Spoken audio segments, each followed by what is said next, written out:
Hello. আরেকটা মজার বিষয় আলোচনা করার জন্য এলাম। মজা কি দুঃখজনক সেটা তোমরাই বন্ধুরা শেয়ার সেটাকে দেখো। কারণ আমি পার্সোনালি দেখেছি যে অ্যাস্ট্রোলজিটা অনেকে মনে করে, যারা এই প্রফেশনে নেই, যারা আম আদমি বা পাবলিক, মনে করে যে অ্যাস্ট্রোলজিটা খুব ইজি একটা সাবজেক্ট, প্রচুর মানুষকে টুকি পড়ানো হয় বা ইজি হইতে প্রচুর ইনকাম। কিন্তু যারা আমরা অ্যাস্ট্রোলজি প্রফেশনে আছি, যেসব আমরা অ্যাস্ট্রোলজি বন্ধুরা আছে তারাই জানে যে astrology is a not a matter of joke. ঠিক আছে? কারণ এত প্রেশার থাকে। দ্বিতীয়ত হচ্ছে পুরোটাই ম্যাথামেটিক ক্যালকুলেশন। আমি আগেই বলেছি অ্যাস্ট্রোলজিটা হচ্ছে যে একটা সায়েন্টিফিক সাবজেক্ট, পুরোটাই ম্যাথামেটিক, এবং অ্যাস্ট্রোনমির একটা পার্টস হচ্ছে অ্যাস্ট্রোলজি।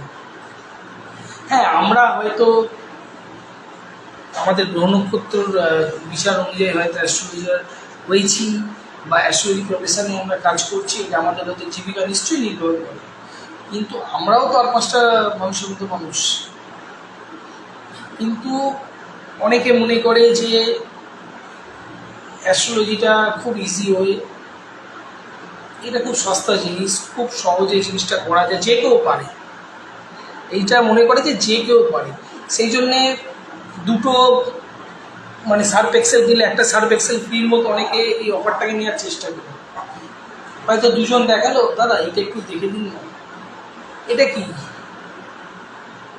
আপনি 700-1400 টাকায় কি 500-500-1000 টাকায় কি আপনি তাজমহল নিয়ে যাবেন? মানুষ এটা বোঝে না, মনে করে খুব সোজা জিনিস। অনেকে বলে ঠিক আছে আপনি দেখে দিন, আমি কোথায় পাবো, আপনি যা পারেন দিতে হবে। তাহলে কি সব কিছু কি ফ্রি অফ কস্টে হয়? প্রত্যেকটা জিনিসের তো একটা পারিশ্রমিক আছে, প্রত্যেকটা জিনিসেরই একটা পারিশ্রমিক আছে। একটা ইলেকট্রিশিয়ান বাড়িতে ইলেকট্রিক কাজ করতে এলে 500 থেকে 600 টাকা কম করে চার্জ। একটা রং মিস্ত্রি, তার একটা আলাদা চার্জ আছে। রাজমিস্ত্রি, সব কাজই তাহলে চার্জ লাগে, তাহলে সেই কাজগুলোতে চার্জ দিতে পারে। আর একটা অ্যাস্ট্রোলজারের ক্ষেত্রে কি, এটা খুব ইজি জিনিস, খুব সোজা জিনিস।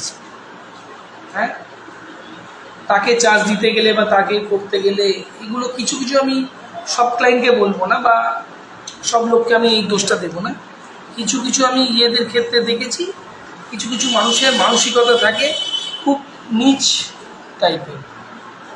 তো অনেকে মনে করে যে হ্যাঁ অ্যাস্ট্রোলজার তো বিরাট সম্মান, প্রচুর ইনকাম, প্রচুর লাভ করে, প্রচুর ইনকাম, প্রচুর নানান রকম ব্যাপার। কিন্তু আপনারা কি জানেন, আমরা যে অ্যাস্ট্রোলজার যারা প্রত্যেকে যারা এই প্রফেশনে আমরা আছি, অ্যাস্ট্রোলজারদের হয়তো আজকের ভিডিওটা এতটা ডিপলি করাটা, অনেকেই আমার বন্ধুবান্ধব যারা আছে তারা হয়তো বলবে যে তুই কেন এতটা ক্লিয়ার জিনিসটা করতে গেলি। কিন্তু আমার মনে হলো যে তোমাদের সাথে একটু শেয়ার করা উচিত। দূর থেকে সর্ষের ফুল না দেখলে কোনোই দেয়। সেই জন্যে যারা অ্যাস্ট্রোলজি প্রফেশনে আছে তাদের মাথার মধ্যে প্রচুর চাপ থাকে। তারা নিজের একটা মানুষ, এখনকার দিনে প্রত্যেকে নিজের সমস্যাগুলোই মেটাতে তাদের অবস্থা খারাপ হয়ে যায়। আর আমাদের মাথার উপরে এত লোকের সমস্যা থাকে,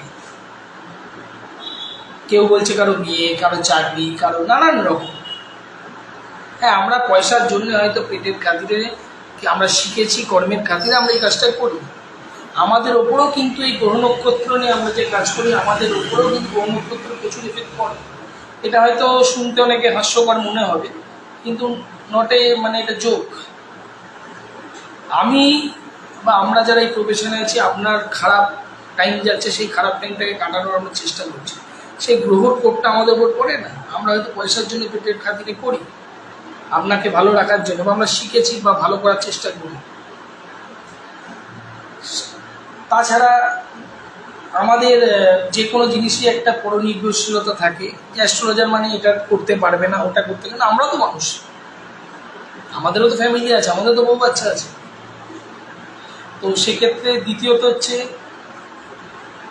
আমাদের নানান রকম প্রত্যেক দিন, হয়তো একটা ঘটনা শেয়ার করি, হয়তো আমি আমার ওয়াইফকে নিয়ে, বাচ্চাদের নিয়ে কোনো জায়গায় ঘুরতে গেছি।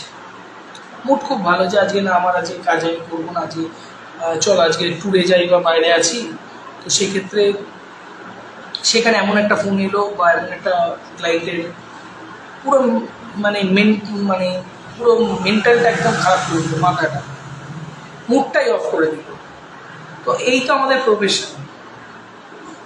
ওই জন্যে যারা ভাবেন যে খুব সোজা জিনিস, আমি তাদেরকে অলওয়েজ ওয়েলকাম করছি। তারা অন্তত এসে আমাদের কিছু কাজের অংশ তারা নিজেরা করে দিক, আমরা খুব খুশি হব। আমাদের কিছু ভাগটা, কাজের ভাগটা তারা করে দিক, আমি খুব খুশি হব। আমিও শিখতে চাই, তাদের কাছে দেখতে চাই যে কত সোজা জিনিস। সেই জন্যে মানুষকে সম্মান করতে শিখুন, প্রত্যেক কটা কাজকে সম্মান করতে শিখুন, ঠিক আছে? আর অতই যদি সোজা হতো তাহলে বেশিরভাগ লোকই তাহলে এই কাজটাই করতো। আর এই লাইনটা একটা কিন্তু complicated line, complicated subject, plus এটা একটা বিরাট ভাস্ট সাবজেক্ট। তো এই জন্যে এটাকে নিয়ে যদি কেউ মনে করে যে খুব সোজা দুপাতা বই পড়লো, কি একটু অ্যাস্ট্রোলজারের অনুষ্ঠান থেকে সেই সব শিখে গেছে, ঠিক না? ডাক্তারের কাছে এলে ডাক্তার কি ওষুধ দিচ্ছে দেখুন, আপনি মুক্তার হতে হবে ডাক্তারের ওপরে, তাহলে ক্ষতিটা আপনারই, ডাক্তারের কিচ্ছু না। কারণ ডাক্তারের কাছে হাজার রকম রুগী আসে। মনে করে স্যার আমি তো জানতাম, আমি আমার ওয়াইফকে বলেছিলাম যে তোমার একটা মুখে পলা লাগবে, তোমার একটা পান্না লাগবে। আর তো জানতেন তো আমার কাছে এলেন কেন? আপনি নিজে পড়ে দিতে পারতেন ভাই। না, আমি শিওর হতে গেলাম। তাহলে কিরকম অ্যাস্ট্রোলজার যে নিজের মধ্যে কোনো কনফিডেন্স নেই? আপনি কি, আপনার কি জ্ঞানটা অ্যাচিভ করছেন? এই তো এখন বেশিরভাগই হয়। তো এই জন্য সত্যি কথা বলতে দুঃখজনক একটা লাগে। শিখেছি, সব থেকে শেখার থেকেও বড় কথা হচ্ছে কাজটাকে আমরা ভালোবাসি। কত টাকা ইনকাম করলাম, কাজ থেকে কতটা কি অ্যাচিভমেন্ট পেলাম, তার থেকে বড় কথা হচ্ছে কাজটাকে ভালোবাসি। সেই জন্যে কাজটার প্রতি একটা সন্তানের মতো মায়া আছে। আর যা কিছু পেয়েছি কাজটা থেকে, যা কিছু হারাবে কাজটার জন্য। আশা করি সৎ থাকলে আর সৎভাবে কাজটা করে যেমন যাচ্ছি, ঠাকুরকে ডাকি যেন সৎভাবে করে যেতে পারে। আর আমি তো বিরিয়ানি নয় যে সবাইকেই খুশি রাখতে পারবো, আমিও মানুষ, আমার মধ্যেও কিছু ভুল ত্রুটি হতে পারে, অনেকের ভালো লাগতে পারে, অনেকের খারাপ লাগতে পারে, ঠিক আছে? সেই জন্যে ভালো থাকবেন। আর অ্যাস্ট্রোলজারদেরও তো সময় খারাপ যায়, আমরাও তো মানুষ, আমাদেরও তো গ্রহের কোপ করে, তাই না? আমরা তো ভগবান, আমরা চেষ্টা করি। বাকিটা আপনার পূর্ণ ফল, কর্ম ফল, ঠিক আছে? আর তার সঙ্গে সঙ্গে রেমেডি গাইডলাইন অতি অবশ্যই একটা ভ্যারি করে। অনেকে বলে এই পাথর টাথর এগুলো চিটিং বাজে, পাথর করলে কিছু, সেটা তার মেন্টালিটি। তাহলে দেশের প্রধানমন্ত্রী থেকে রিস্কওয়ালা সবার হাতে পাথর কেন? বড় বড় সেলিব্রিটি বোকা। শোনার পরে কোনো জিনিস যদি প্রত্যেক দিন যদি বেশি যদি টার্ন ওভার হয়, সেটা হচ্ছে জেমস্টোনের। কেন?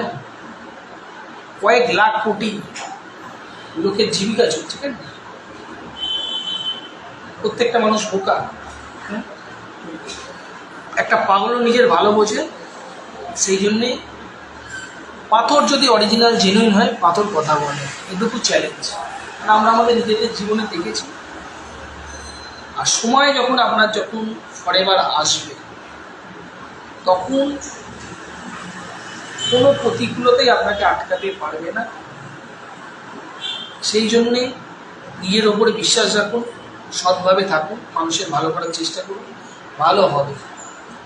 আর লাস্ট কথা বলে আমি ভিডিওটা শেষ করবো, অনেকক্ষণই একটা লং ভিডিও। আজকে আমি তো অলরেডি কলকাতার বাইরে, আউট অফ কলকাতার চেম্বারে আছি। আজকে মুডটা ভালো বলতে, আমার চাইল্ডহুড ফ্রেন্ড আজকে আসছে আমার সাথে দেখা করতে বহরমপুর থেকে। আজকে দুপুরে একসাথে লাঞ্চ করবো, একসাথে আড্ডা বাড্ডা দেবো। এখন একটু চেম্বার আছে, চেম্বারটা করি, তারপর ওর সঙ্গে দুপুরে লাঞ্চ টাঞ্চ করে বিকেলে চেম্বার আছে। তারপর আবার ও ফিরে যাবে, তারপর আমাকেও ফিরে যেতে হবে একটু ভ্যাবেলিয়ে, আবার যেভাবে চলবে। কিন্তু তার মাঝখানেও কিছু কিছু মানুষকে তো আমাদের পুরো ফ্যামিলি মেম্বার হয়ে যায়। আর আমি অ্যাস্ট্রোলজি ফ্যামিলিটাকে, প্রত্যেক কটা মেম্বারকে আমার নিজের ফ্যামিলি মেম্বারের মতোই ভালোবাসি, ট্রিট করার চেষ্টা করি। তো সেখান থেকে যখন কিছু কিছু মানুষের যখন আসলি চেহারাটা যখন সামনে আসে, খারাপ লাগে। কিছু চাই না, একটু স্বীকার করবে যে না, আমি একটু এর কাছে উপকৃত, বা এ আমার জীবনে, সেটাই চাই। টাকা চাই না, মিষ্টি চাই না, কিচ্ছু চাই না। শুধু একটু স্বীকার করবে, প্রচার করার দরকার নেই, স্বীকার করবে যে না, I am benefited this person. এটাই আমাদের প্রাপ্তি, এটাই আমাদের বাবা মা গুরু ভগবানের প্রাপ্তি। ভালো থাকবে, নমস্কার।